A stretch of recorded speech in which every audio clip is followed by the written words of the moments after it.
May mga bilog na prutas na ba kayo para sa bagong taon? Abay, samantalahin na ngayon pa lang ang pagbilis sa ilang pamilihan habang normal pa ang mga presyo. Kung magkano yung mga bilog na prutas, alamin natin sa ulat ni Bernard Ferrer. Maagang namakyaw ng mga bilog na prutas si Sonia sa Balintawak Market sa Quezon City. Sinamantala niya ang mababa pang presyo at hindi pa siksikang sitwasyon sa palengke. Medyo mababa-baba pa, nakakatawad pa ako dito. Ayon sa tinderang si Myla, normal pa ang sitwasyon ng mga bilog na prutas ngunit inaasahang tataas ito sa besperas ng bagong taon kung saan karaniwang dumarami ang mamimili.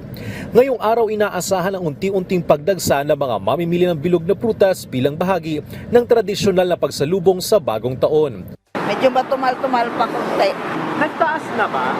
Kami hindi pa naman nagtataas ang presyo namin. normal pa? Oo, ganun pa rin.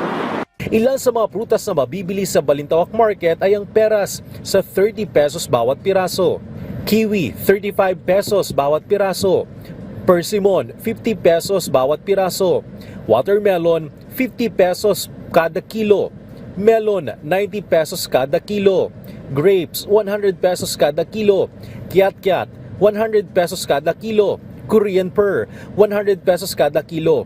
Mabibili naman ang orange sa 100 pesos bawat 3 piraso, apple 100 pesos bawat 3 piraso, pineapple 150 pesos bawat piraso, longgan 200 pesos kada kilo at 100 pesos para sa kalahating kilo, at dragon fruit 300 pesos kada kilo.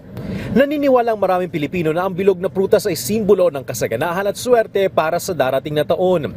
Pinapayuhan ng mga mamimili na agahan ng pagbili upang makaiwas sa pagtaas ng presyo at siksikan sa pamilihan. Bernard Ferrer para sa Pambansang TV sa Bagong Pilipinas.